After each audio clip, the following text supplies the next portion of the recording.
Hello students, ठीक है। तो लास्ट क्लास में हम लोगों ने terms related to oxidation states निकाला, उनकी रेंज, तुम्हारा डी ब्लॉक और वो सारी चीजें पढ़ी। ठीक है, तो उसी बेसिस पे फर्दर कंटिन्यू करते हैं। नेक्स्ट लिखो तुम्हारा अब advantages of modern periodic table.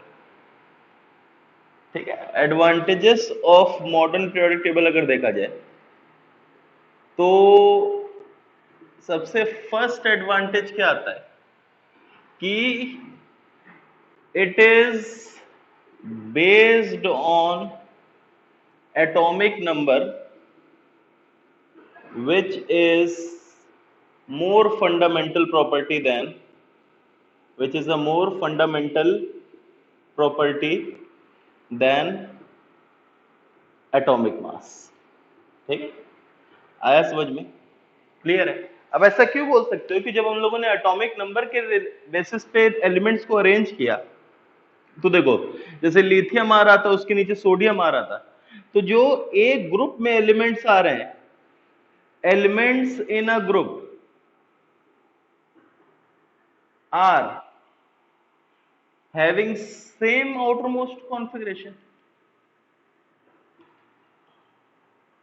जो एक ग्रुप के एलिमेंट्स हैं उनको जब एटॉमिक नंबर के बेसिस पे अरेंज किया तो उनका आउटरमोस्ट कॉन्फ़िगरेशन सेम था। जैसे ग्रुप, ये ग्रुप 1 था, ग्रुप 1 का हम लोग क्या बोलते थे, NS1 आएगा, मतलब इसका 1s2 2s1 आउटरमोस्ट, इसका आउटरमोस्ट 3s1 आएगा, इसका 4s1 आएगा एंड सो ऑन, नीचे 5s1 आएगा, 6s1 and so on. Clear है?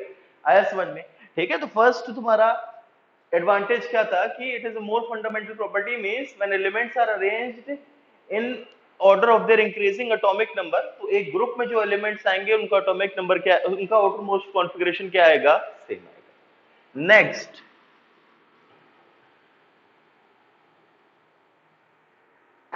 नेक्स्ट, अगर देखो जो तुम्हारे मेंडलीव में एक ड्रॉबैक आ रहा था पोजीशन ऑफ आइसोटोप्स वाला, हम लोगों ने वहां क्या बोला था कि मेंडलीव ने आइसोटोप्स को एक ही पोजीशन दी थी, लेकिन वहां एक चीज बताई थी, क्योंकि मेंडलीव की पीरियोडिक टेबल एटॉमिक वेट पे बेस्ड थी, तो हम लोगों ने क्या बोला कि अगर एटॉमिक वेट पे बेस्ड है तो आइसोटोप्स का atomic weight different, so they should have different positions. लेकिन उसने आइसोटोप्स को एक ही ब्लॉक में रखा था, यहां position of isotopes was justified. क्योंकि अगर मैं आइसोटोप्स की बात करूं, जैसे 1h1 1h2 1h3, इनका मास नंबर बड़े डिफरेंट है, लेकिन इनका एटॉमिक नंबर क्या है, सेम है। और एटॉमिक नंबर सेम है तो ये वाली पीरियोडिक टेबल तुम्हारा on the basis of atomic number arranged है। तो अगर सेम एटॉमिक नंबर के हैं then they should be in same. Clear है? तो लिख लेना, modern periodic table was based modern periodic table was based on the basis of atomic number, on the basis of atomic number, hence position of hence position of isotopes position of isotopes in position of isotopes in same position of isotopes in same place is justified। Position of isotopes in same place is justified. Clear है? Third ध्यान दो, वहां हम लोगों ने एक चीज बताई थी कि जैसे argon atomic mass 40, potassium atomic mass 39। Mendeleev का ड्रॉबैक याद करो, मैंने क्या बोला कि आर्गन को पोटेशियम से पहले प्लेस कर रखा है, लेकिन वहां मेंडलीव की पीरियोडिक टेबल के on the basis of increasing atomic mass है, then argon should have come on the right side of potassium, potassium के बाद में आना चाहिए था, लेकिन वहां आर्गन को पोटेशियम के पहले रख रखा था, तो ये वो एक्सप्लेन नहीं कर पा रहा था। लेकिन जब इनको एटॉमिक नंबर के बेसिस पे अरेंज किया गया, एटॉमिक नंबर के बेसिस पे अरेंज किया गया, तो देखो एटॉमिक नंबर इसका कम than potassium, hence it should be placed at the left of potassium. Clear है? मेंडलीव में क्या डिफेक्ट आ रहा था कि elements with higher atomic masses were placed before elements with lower atomic masses and no justification was given। लेकिन जब इनको atomic number के बेसिस पे अरेंज किया गया तो इनकी पोजीशन क्या हो गई थी, जस्टिफाइड। ठीक है, तो नेक्स्ट पॉइंट लिखो, in Mendeleev's periodic table, certain elements with higher atomic masses, were placed before elements with lower atomic masses. And it was not justified. But when these elements were placed on the basis of atomic number, but when these elements were placed on the basis of atomic number, their positions were justified. Clear है? अब next आते हैं disadvantages. अब इसमें एक दो disadvantages हैं, वो भी ध्यान दो। सबसे पहले पोजीशन ऑफ हाइड्रोजन का डिसएडवांटेज यहां भी कंटिन्यू हुए। यहां भी पोजीशन ऑफ हाइड्रोजन तुम्हारा ग्रुप 1 और 1A और ग्रुप 17 और 7A। पोजीशन ऑफ हाइड्रोजन तुम्हारा एल्कली मेटल्स के साथ भी आ सकता है और साइमल्टेनियसली हेलोजेंस के साथ भी आ सकता है, सेम जो मेंडलीव में हम लोगों ने पढ़ा था, क्योंकि it shows properties both as alkali metals as well as halogens. Clear है कि नहीं? क्लियर है। तो वो डिसएडवांटेज यहां भी कंटिन्यू हो रहा है। नेक्स्ट अगर चीज देखी जाए, पोजीशन ऑफ हीलियम। हीलियम को अगर देखा जाए तो तुम्हें बताया था हीलियम का क्या आता है, 1s2, तो ये एक s ब्लॉक एलिमेंट है। s ब्लॉक एलिमेंट है तो हमने क्या बोला था, s block element group 1 and group 2 में आते हैं, ग्रुप 1 और ग्रुप 2 में आते हैं, लेकिन ये एक एलिमेंट ऐसा है जो किसमें आता है, ग्रुप 18 में। तो ये तो तुम्हारे डिसएडवांटेजेस हैं जो मॉडर्न पीरियोडिक टेबल एक्सप्लेन नहीं कर पाता है। ठीक है, तो ये दोनों लिख लेना। पोजीशन ऑफ हाइड्रोजन, वर्ड्स लिखो, position of hydrogen is not justified as hydrogen shows similar properties to that of alkali metals as well as halogens. Second point, position of helium with group 18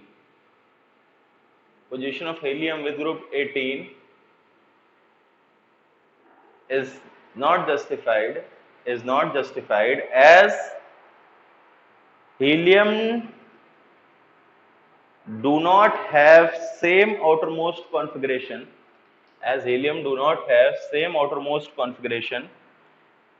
as that of other noble gases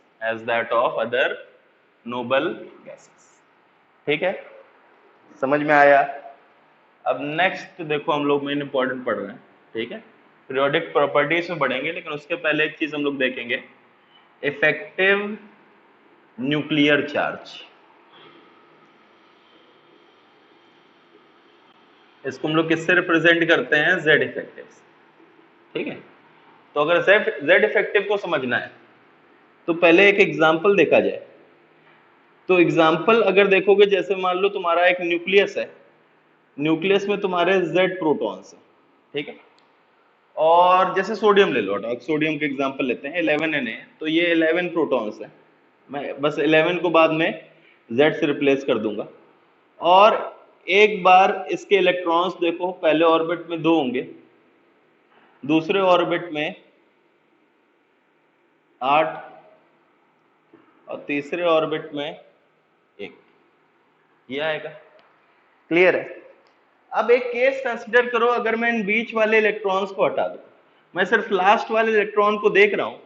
एक case consider करो, सिर्फ last वाला electron third वाले orbit पे देखो और बीच वाले electrons ना हो।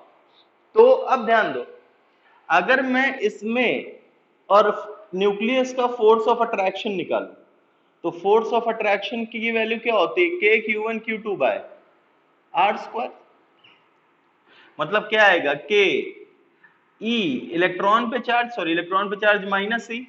और Z प्रोटॉन्स पे चार्ज, Z ही है, मैंने इसको Z से रिप्लेस कर दिया, ठीक है, Z प्रोटॉन्स, ठीक है, डिवाइडेड बाय R स्क्वायर, ये आना चाहिए, मतलब minus k ZE square by R square. Minus sign क्या रिप्रेजेंट कर रहा है? फोर्स ऑफ अट्रैक्शन, ये तुम्हें एटॉमिक स्ट्रक्चर में बता रखा है, क्लियर है। तो this should with the value of force of attraction between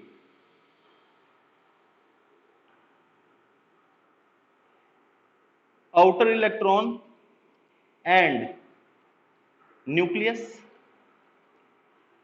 लेकिन एक चीज ध्यान दो, इसमें हमने बीच वाले इलेक्ट्रॉन्स को हटा दिया था। अब अगर बीच वाले इलेक्ट्रॉन्स आएंगे तो क्या होगा? इधर बीच वाले अगर इलेक्ट्रॉन्स आएंगे तो ये क्या करते हैं, ये इस न्यूक्लियस के फोर्स ऑफ अट्रैक्शन को इस इलेक्ट्रॉन पे लगने वाले फोर्स ऑफ अट्रैक्शन को जितना लगना चाहिए था उससे कम कर देते हैं। क्या करेंगे?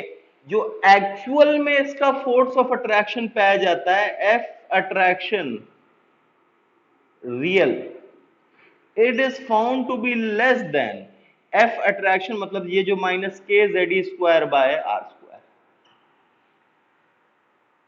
ऐसा क्यों बोला जाता है? क्या बोला जाता है कि ये जो बीच वाले इलेक्ट्रॉन्स हैं, दे शील्ड मतलब जैसे ये मतलब न्यूक्लियस, बोल्ड न्यूक्लियस है, और ये मान लो तुम्हारा मार्कर आउटर मोस्ट इलेक्ट्रॉन, तो इससे फोर्स ऑफ अट्रैक्शन आ रहा है।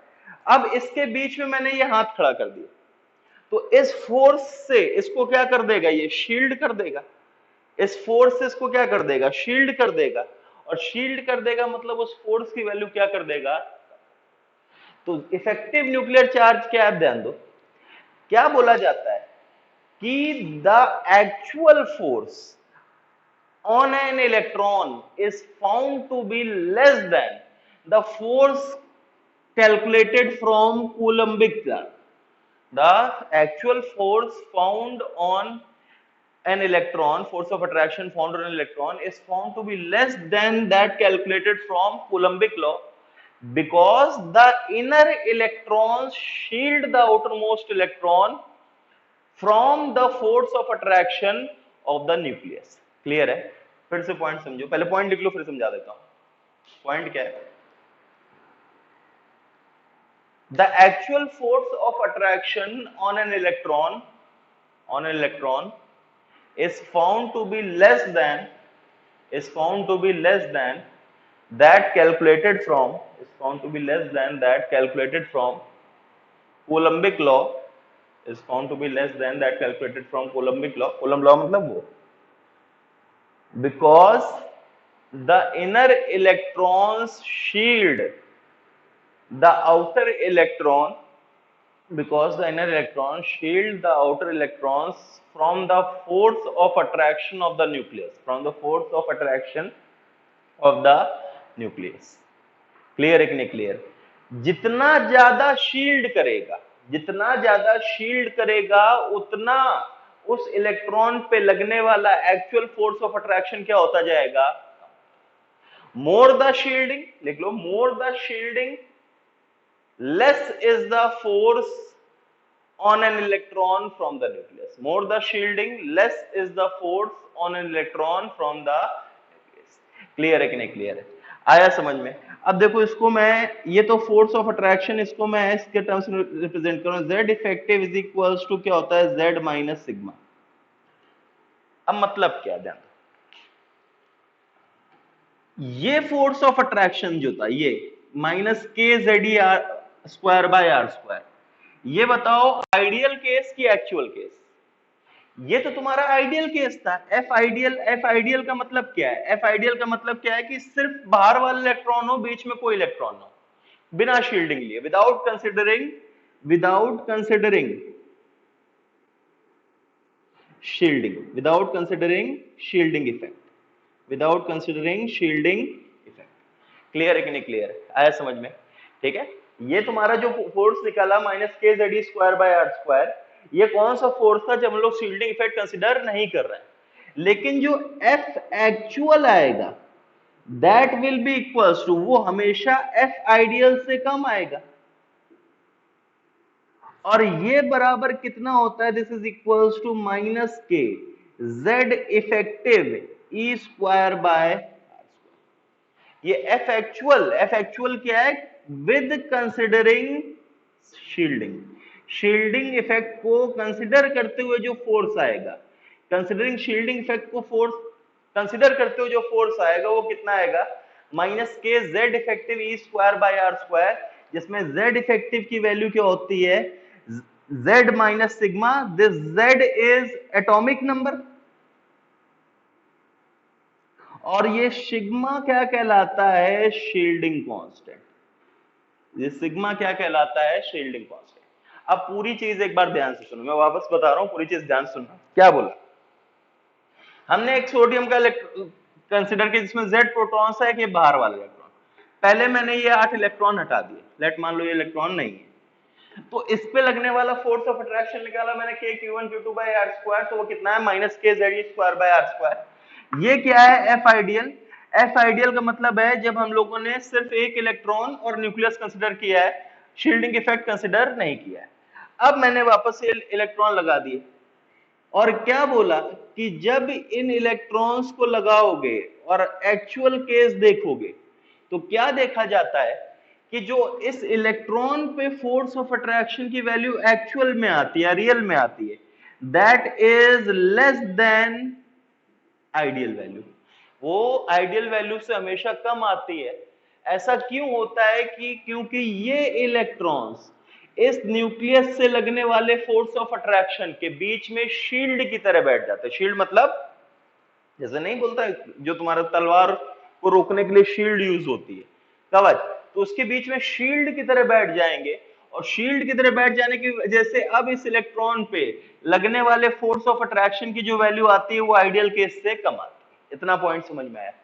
दूसरी चीज मैंने बोला कि ये माइनस के Z e square by R square F ideal था, एफ एक्चुअल क्या होता है, माइनस के Z effective E square by R square, जहां पे ये z इफेक्टिव क्या है, z effective is equals to z minus sigma. ये z क्या रिप्रेजेंट कर रहा है, एटॉमिक नंबर, सिग्मा क्या रिप्रेजेंट कर रहा है, शील्डिंग कांस्टेंट। ध्यान दो, अगर z होता तो z होता तो आइडियल केस होता, अगर सिग्मा की वैल्यू जीरो कर दो, सिग्मा की वैल्यू जीरो कर दो तो ये आइडियल केस हो जाएगा। लेकिन सिग्मा क्या रिप्रेजेंट कर रहा है, शील्डिंग कांस्टेंट। शील्डिंग कांस्टेंट क्या रिप्रेजेंट करता है, ध्यान दो, shielding constant is the measure of shielding effect from electrons, from inner electrons, from inner electrons। shielding constant किसका मेजर होता है, is the measure of shielding effect from inner electrons। तो अगर मैं इससे बोलूं कि अगर तुमसे बोला जाए सिग्मा बढ़ेगा, सिग्मा जितना ज्यादा बढ़ेगा उतना मैं बोल सकता हूं z इफेक्टिव भी कम होगा, z इफेक्टिव कम होगा, z इफेक्टिव कम होगा, और z इफेक्टिव कम होगा तो मैं बोल सकता हूं, देखो माइनस के Z e square by R square है, तो मैं बोल सकता हूं इफेक्टिव फोर्स ऑफ अट्रैक्शन भी क्या हो जाएगा, इफेक्टिव फोर्स ऑफ अट्रैक्शन भी क्या हो जाएगा, कम हो जाएगा। क्लियर है कि नहीं क्लियर है, आया समझ में। z इफेक्टिव कम होना मतलब इस वाले रिलेशन में अगर z इफेक्टिव कम कर दो तो इसका मैग्नीट्यूड कम हो जाएगा, मैग्नीट्यूड कम हो जाएगा मतलब इफेक्टिव फोर्स ऑफ अट्रैक्शन भी क्या हो जाएगा। क्लियर है कि नहीं क्लियर, आया समझ में, ठीक है, इतना पॉइंट समझ में आया। Sigma is the measure of shielding effect, इसको क्या बोलते हैं, शील्डिंग कांस्टेंट। सिग्मा जितना बढ़ेगा उतना z इफेक्टिव कम होगा, z इफेक्टिव कम होना मतलब उस इलेक्ट्रॉन पे लगने वाला force of attraction from the nucleus भी क्या हो जाएगा। क्लियर है, समझ में आया, ठीक है। अब नेक्स्ट पॉइंट,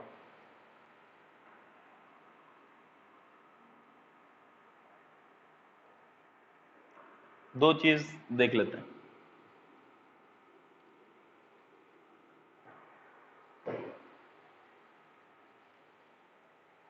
सबसे पहले एक चीज बोलते हैं तुम्हारा फैक्टर्स अफेक्टिंग z इफेक्टिव, ठीक है, तो इसको सबसे पहले ध्यान दो। तो सबसे पहले अगर तुमसे बोला जाए कि प्रिंसिपल क्वांटम नंबर, अगर तुमसे बोला जाए principal quantum number, common sense से बताना, तो तुमसे अगर एक चीज बोली जाए कि तुम्हें बोला गया है कि 2s और 3p इलेक्ट्रॉन, एक इलेक्ट्रॉन 2s ऑर्बिटल में, एक इलेक्ट्रॉन 3p ऑर्बिटल में, और तुम्हें बताना है किस पे z इफेक्टिव ज्यादा लगेगा। तो सबसे पहले एक चीज ध्यान दो, फर्स्ट पॉइंट क्या देखना है, प्रिंसिपल क्वांटम नंबर। इसका प्रिंसिपल क्वांटम नंबर क्या है 2, इसका प्रिंसिपल क्वांटम नंबर क्या है, ठीक है।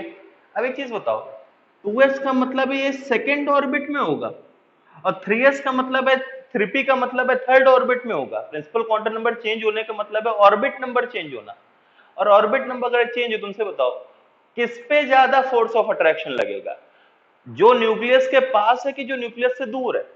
तो जो न्यूक्लियस के पास है वो उस पे ज्यादा force of attraction, 2s second orbit इस वाले में, 3s इस वाले में, तो पास में कौन सा आ रहा है 2s, तो इस पे फोर्स ऑफ अट्रैक्शन ज्यादा किस पे आएगा। क्लियर है कि नहीं क्लियर है, आया समझ में। मैं बोल सकता हूं कि z इफेक्टिव जो आएगा that will be inversely proportional to, जितना n की वैल्यू बढ़ेगी उतना z इफेक्टिव क्या होता जाएगा। क्लियर है, आया समझ में। अब नेक्स्ट देखो, if principal quantum number is same, if principal quantum number is same, ये वही वाले फैक्टर्स हैं, डायरेक्टली ध्यान दो जो हम लोगों ने factors involving removal of electrons बताया था, उसमें बताया था the outer most electron will be removed first. तो पहले n से देखते थे, अगर n सेम आ जाता था तो हम लोग क्या बोलते थे, distance from nucleus, distance from nucleus सबसे ज्यादा किसका होता है, f का, फिर d का, फिर p का, फिर s का।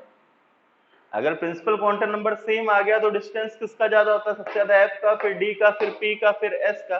तो अगर डिस्टेंस फ्रॉम न्यूक्लियस ज्यादा है तो मैं अगर बोलूंगा डिस्टेंस बढ़ने पे फोर्स ऑफ अट्रैक्शन कम हो रहा है, तो डिस्टेंस अगर f का ज्यादा है तो फोर्स ऑफ अट्रैक्शन किसका ज्यादा होगा, s का, फिर p का, फिर d का, फिर s का। मतलब अगर तुमसे बोला गया है 3s और 3p में कंपेयर करना है, तो फर्स्ट पॉइंट देखो, principal quantum number same, principal quantum number same है, प्रिंसिपल क्वांटम नंबर सेम होने के बाद अगर तुम देखोगे तुम्हारा z इफेक्टिव ज्यादा किस में आएगा, तो किस में आ जाएगा, s और p में।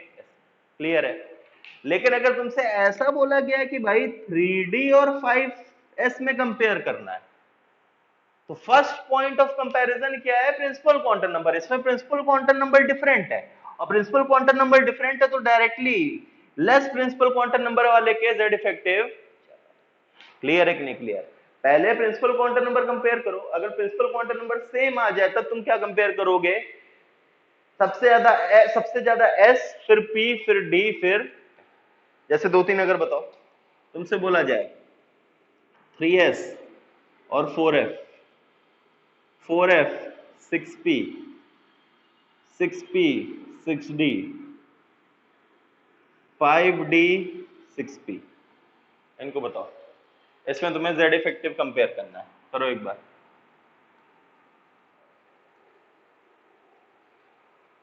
सबसे पहले 3s और 4f, principal quantum number change है, प्रिंसिपल क्वांटम नंबर चेंज है तो डायरेक्टली 3s का 4f से ज्यादा, 4f और 6p, फिर से प्रिंसिपल क्वांटम नंबर चेंज तो इसका ज्यादा, 6p और 6d principal quantum number same, अब प्रिंसिपल क्वांटम नंबर सेम तो s, फिर p, फिर d, फिर f। 5d 6p, 5d 6p principal quantum number same, principal quantum number different तो डायरेक्टली 5 का 6 से। क्लियर है कि नहीं क्लियर, समझ में आया, ठीक है। नेक्स्ट,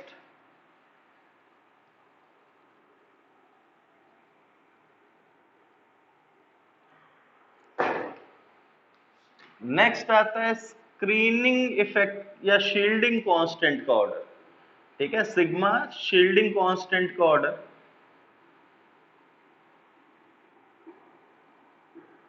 ठीक है, तुमसे पूछा जाए एस, पी, डी और एफ का, मतलब फिर से वही बात है, principal quantum number is same, इस principal quantum number is same, तो फिर एस, पी, डी, एफ का ऑर्डर अगर बोला जाए कि कौन ज्यादा शील्ड करेगा। शील्डिंग कांस्टेंट का ऑर्डर मतलब है कौन ज्यादा एक इलेक्ट्रॉन पे लगने वाले फोर्स ऑफ अट्रैक्शन को दूसरा इलेक्ट्रॉन कितना ज्यादा शील्ड कर सकता है।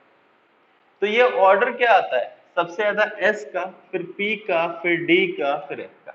ध्यान से देखो, तुमसे क्या बोला गया कि मैं क्या बोल रहा हूं कि जैसे ये इलेक्ट्रॉन था, इसको ये एक इलेक्ट्रॉन मान लो 3s में है और एक इलेक्ट्रॉन 3p में, तो इस इलेक्ट्रॉन पे लगने वाला फोर्स ऑफ अट्रैक्शन को इन दोनों में से कौन ज्यादा कम कर दे, कौन ज्यादा शील्ड करेगा। तो शील्ड कौन ज्यादा करेगा, जो इस फोर्स ऑफ अट्रैक्शन को अपने साथ ज्यादा रख पाएगा। तो एक चीज बताओ, फिर से वही बात, 3s और 3p में पास में कौन सा होता है, 3s और 3p में ज्यादा पास में कौन सा होता है, 3s।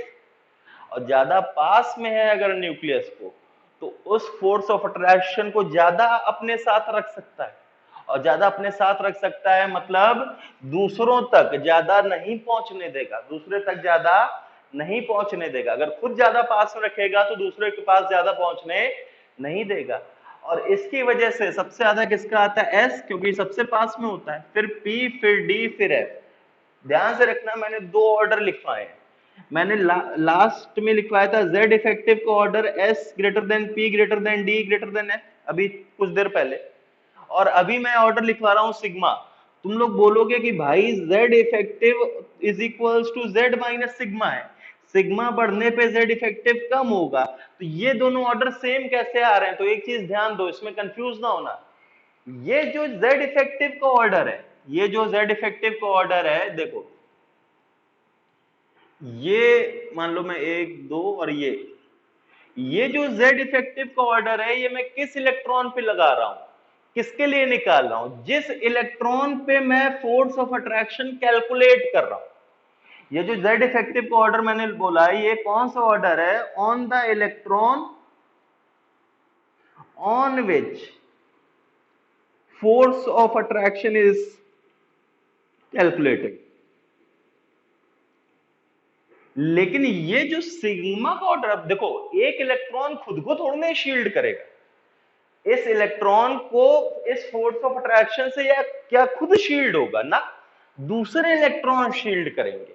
तो ये जो सिग्मा का ऑर्डर है, ये सिग्मा का कौन सा ऑर्डर है, दूसरे इलेक्ट्रॉन्स के सिग्मा का ऑर्डर। ये पॉइंट समझ में आना। ये फोर्स ऑफ अट्रैक्शन निकाला मैंने इस इलेक्ट्रॉन पे निकाला जिस पे फोर्स ऑफ अट्रैक्शन कैलकुलेट कर रहा हूं, लेकिन सिग्मा जो मैं बोल रहा हूं, ये दूसरे इलेक्ट्रॉन्स का शील्डिंग इफेक्ट कंसिडर कर रहा हूं। इसलिए ऑर्डर से ये ना कंफ्यूज हो जाना कि Z इफेक्टिव बड़ा, सिग्मा कैसे नहीं, क्यों नहीं कम हुआ। समझ में आया।